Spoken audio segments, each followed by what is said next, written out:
السلام عليكم ورحمة الله وبركاته. خوتي الجزائريين بارطاجيو هذا الفيديو، الله يستركم باش ما يوصل للشعب الجزائري ويوصل للرئيس الجمهورية. الأمل الوحيد نتاع هذه العائلة هو الرئيس. العائلة باعت دارها، خسرت مالها على جال هذه القضية.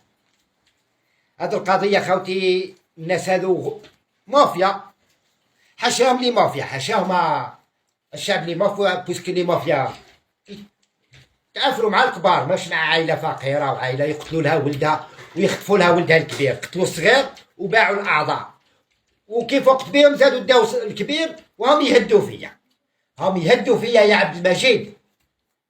عبد المجيد انت وينك وانا وين؟ انني قدامك في العاصمه هذوك 3 سنين، هاني درت الشكاوى ونعيط يقولوا لي وصلوا، من بعد يقطعوهم. هاني درتها عندي دوكا عندها 25 يوم اكسبريس، وصلت قالوا لي وصلت، ومن بعد وقت تقطع بها بالملف تاع سيد احمد.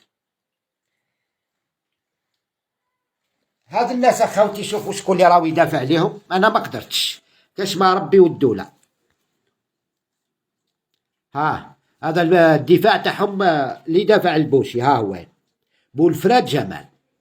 البوشي وعلى غير على اللي مافيا هذا يدافع، وانا فقير اخوتي ما قدرتش، الله يستركم.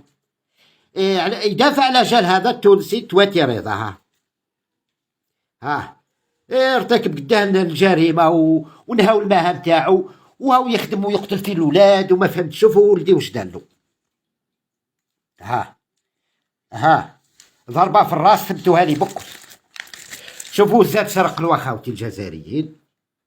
ها شوفوا الرقبه واش ما فيهاش.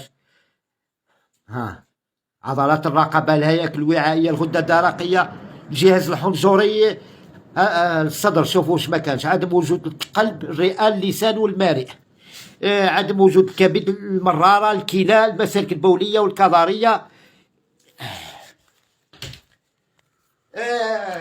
مسيو عبد المجيد تبون، معليش راني فقير، وهذو الناس كما تقولوا القانون فصلتوا فيه خلاص، نطبق على الجميع. يا اخي قلت عبد المجيد تبون لحم الجزائريين مرو ما يتاكلش بسهوله، وهذا على خليتوهم وهذا التونسي هذا اللي زايد في ثكنه عسكريه ودمر لي حياتي دوكا وبعت داري وبشر وصلت لهذه الملفات. والقضيه كانت جنايات وزوروها وداو جنحه، وهاو عندي التزوير، هاو هنا التزوير يا عبد المجيد. هذه القضيه راني نبعثها لك كل ديما، كل شهر نبعثها لك من البريد الرئاسي تاعك راهم يكون